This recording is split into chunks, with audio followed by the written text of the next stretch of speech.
Over the weekend, a post on social media asked us who we would rather start a franchise with between J-Dub and Paolo Banchero. I quoted the tweet and said, "It's Paolo and it's not close."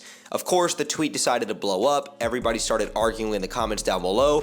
And now this is me making a response video to not only defend Paolo, but to show how this is not a fair comparison. You are comparing a bona fide uprising superstar in the league who is a #1 option in Paolo Banchero, comparatively speaking, to a #2 option who is a phenomenal player in his own right, in his own respect, in Jalen Williams.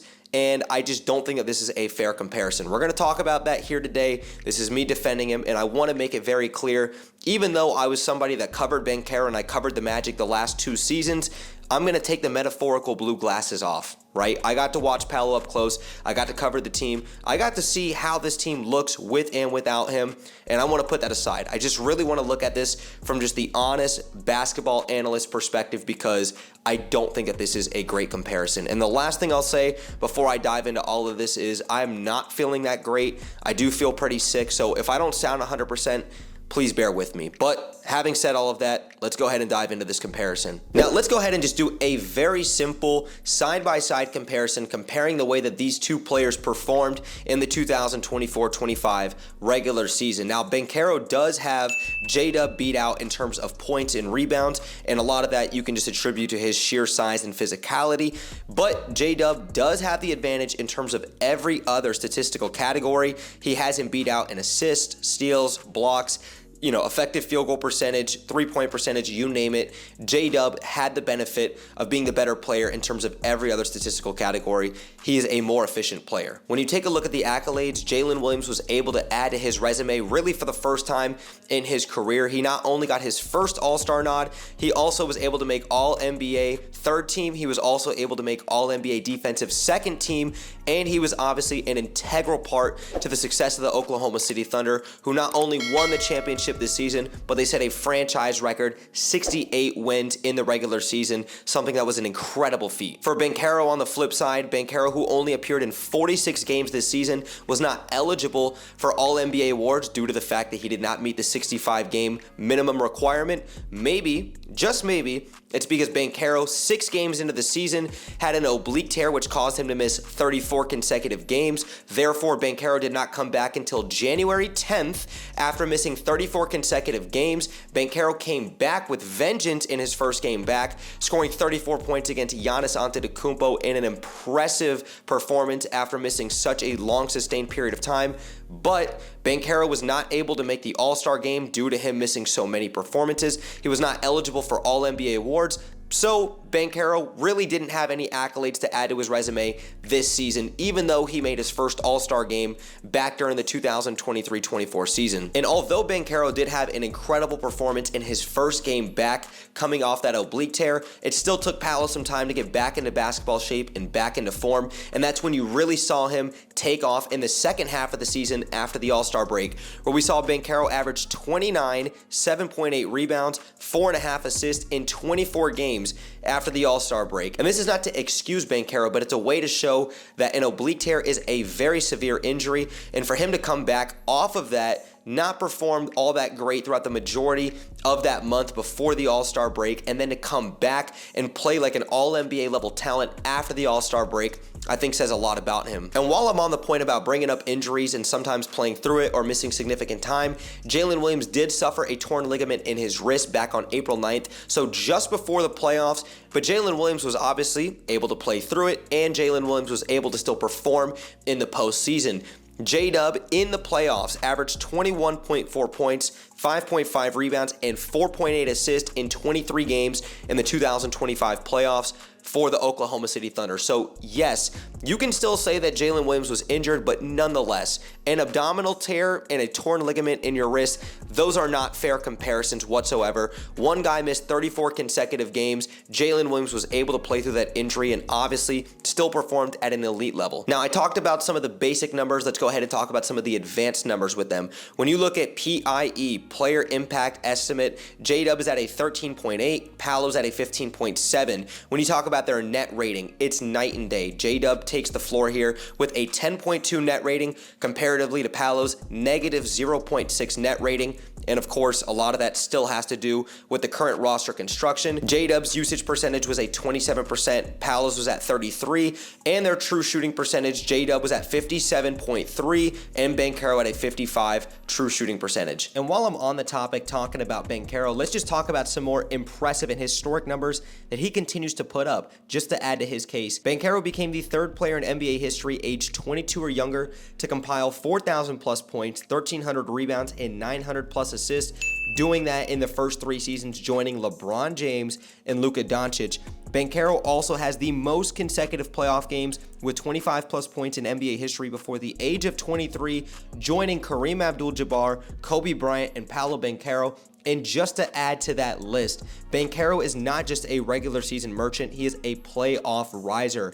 In those 13 career postseason games, Banchero has averaged 28, 8, and 5. So you tell me, when you look at that list and some of those names and the way he's continued to perform, you tell me if that's good. We talked about KD, we talked about Draymond Green, but even a poll went on Twitter asking us about a redraft from 2022 with Banchero, Chet Holmgren, and Jalen Williams, and 83.7% of the votes still went to Banchero. This is not a conversation. And something that does not get talked about enough when you make this comparison is not just the fact that you've got a number 1 option versus a number 2 option.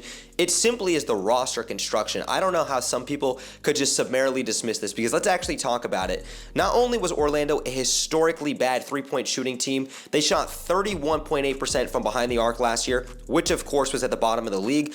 Oklahoma City was top 6 in the league as they shot 37.4% from 3. But to make matters worse for Banchero, look at what Oklahoma City had. Oklahoma City had 12 players that shot 35+% from 3 last year, comparatively to Orlando's 5 players that shot 35+% from 3. You're talking about high-level impact players in Oklahoma City with guys like Dort, Alex Caruso, Isaiah Joe, Cason Wallace, etc.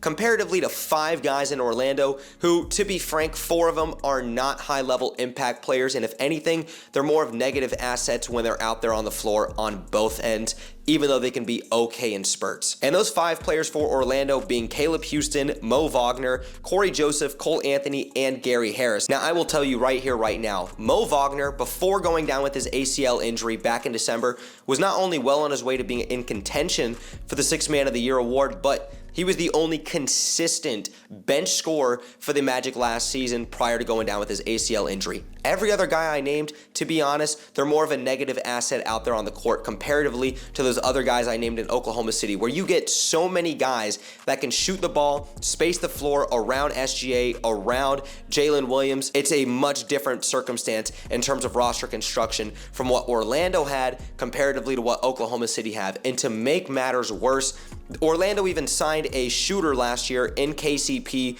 who obviously didn't pan out. He couldn't even knock down 35% of his threes. It was a night and day difference when you talk about floor spacing and their style of play when it comes to the roster construction. And while we're on the topic of roster construction and the way that these teams have performed, let me continue to give J-Dub his flowers because he still deserves it as a huge reason as to why Oklahoma City has been so successful the last 2 seasons. If you go back to last year, not only were they the number 1 seed in back-to-back years, but they were bounced out in the conference semifinals. They used that experience this year to propel them as they beat the Nuggets in 7 games in the conference semifinals. They then beat the Timberwolves in the conference finals, and then they beat the Pacers in 7 in the NBA finals, and J-Dub was a huge reason for the success of that team. But Orlando was on a completely different path than what Oklahoma City had. Now, although Oklahoma City and Orlando both made the 2024 playoffs, OKC was the number 1 seed, Orlando was the number 5 seed. They were on 2 different paths because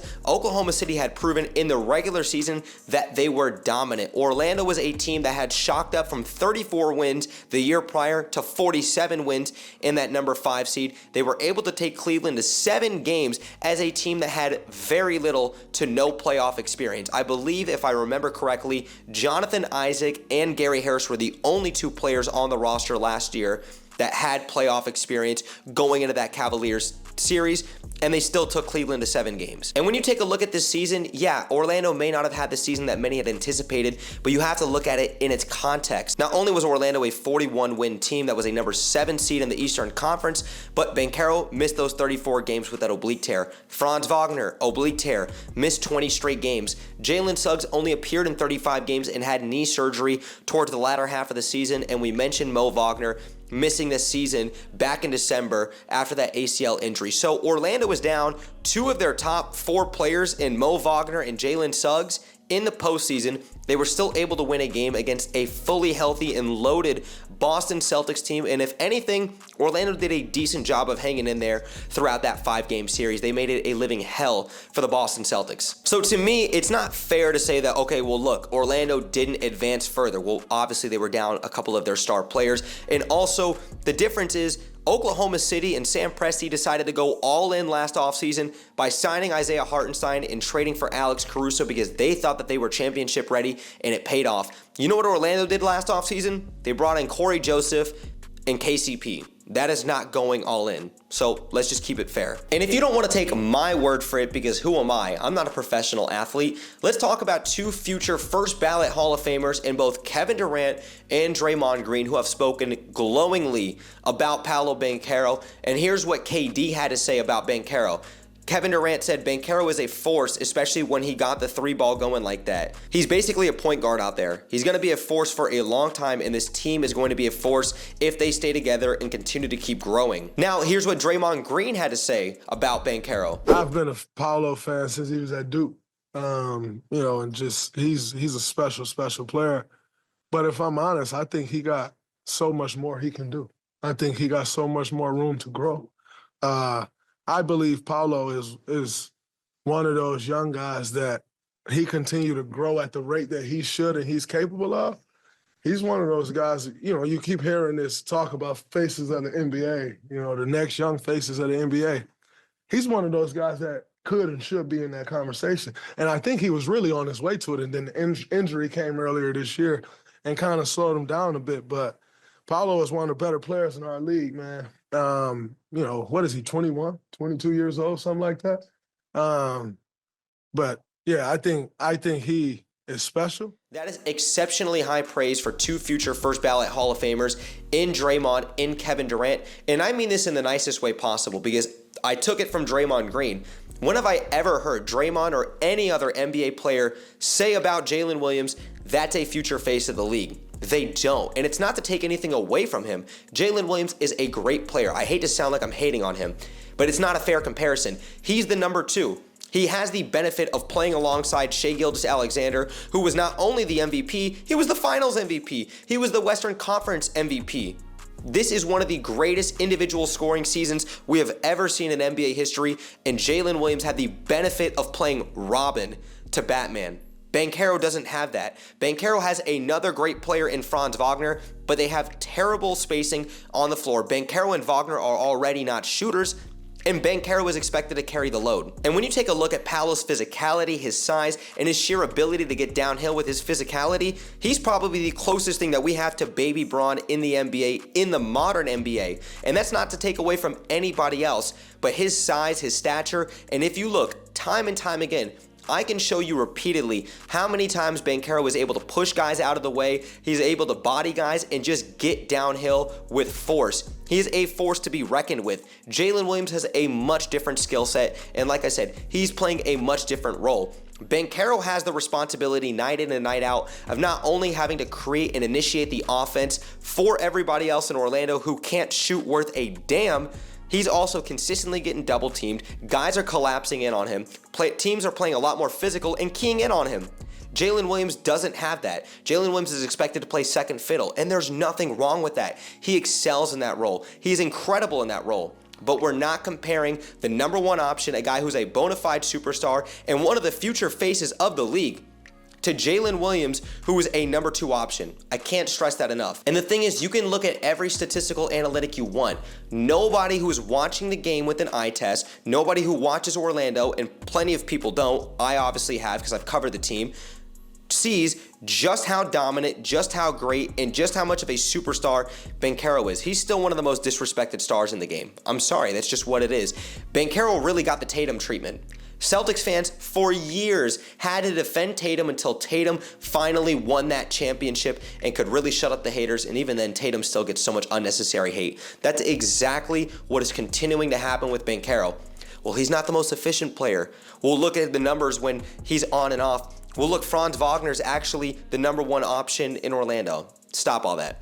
Anybody who watches the Magic, all of these other coaches, executives, and GMs would tell you Banchero's the better player. If you ask Sam Presti today, who would you start a franchise with, Jalen Williams or Banchero?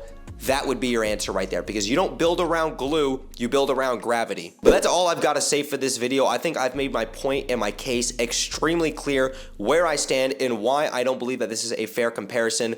Paolo Banchero is the better player. Paolo Banchero is a future superstar in this league, and Banchero is one of the future faces of the NBA. I'm sorry, Jalen Williams, you're not. You're still an incredibly talented player. But having said that, this shouldn't be a comparison. If you guys appreciate all of the work and content that I do here, not just on YouTube, but across all of my social medias, make sure you guys go ahead and drop me a thumbs up. Hit the subscribe bell to stay tuned for more content that I do here on YouTube. And make sure you guys also go ahead and follow me on my socials. The links to them will be in the description down below, so you guys can go ahead and check that out. But thank you guys again for watching. And as always, I'll catch you on the next one.